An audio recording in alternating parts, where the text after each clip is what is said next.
Tonight, dozens of migrants are sheltering inside Boston's Logan Airport.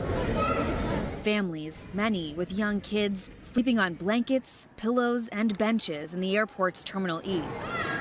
As Massachusetts becomes the latest pain point in the nation's ongoing migrant crisis, struggling to find shelter for their growing migrant population, now more than 3,500 families. Now, I'm proud of the way Massachusetts stepped up with compassion and solutions for the influx of migrants that's testing states all around this country. Do you think that there's enough support in place to help newly arrived families kind of navigate the system as it exists? There is a shortage in immigration legal services and a shortage in people who are able to help, and more funding is needed. With 8 sanctuary cities across Massachusetts, it's put a strain on statewide resources. Governor Maura calling on the federal government to step up. While Massachusetts did not create this problem, we're going to continue to demand that Congress take action to fix the border, to get us funding. Alongside 9 Democratic governors, she signed a letter to Congress demanding, quote, Washington to work together to solve what has become a humanitarian crisis. Adding, states and cities cannot indefinitely respond to the subsequent strain on state and local resources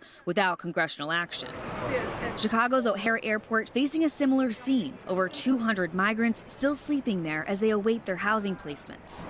In Massachusetts, the existing shelter systems can house a maximum of 7,500 families, a limit they reached in November. The resources that we have, we no longer have them, so it's been very close to impossible for us to continue to house them. According to the governor's office, 600 families are on the wait list for shelter, instead staying at the airport, local churches, or overflow temporary shelters. Massachusetts launched a clinic in the fall to help thousands of migrants staying in the Commonwealth apply for work authorization in the United States. If people are working, we're going to have people exiting from shelter that much quicker. The latest effort to ease the stress on what's become a persistent issue.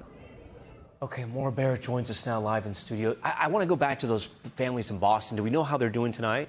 Well, Tom, it's our understanding that until they can get into those emergency assistance shelters, they'll continue to sleep there, and there's that massive wait list. Now, I've reported on the migrant issue in Chicago, but the thing that's unique about Boston and Massachusetts specifically is that they were already facing this massive housing crisis that came before the migrant crisis. So that's just an additive issue. And it's such a big deal that the governor is asking to dip into their surplus funds, using $700 million of it to help with the shelter system. Yeah, it's just snowballing from there. Okay, Maura, we thank you for that report. Thanks for watching. Stay updated about breaking news and top stories on the NBC News app or follow us on social media.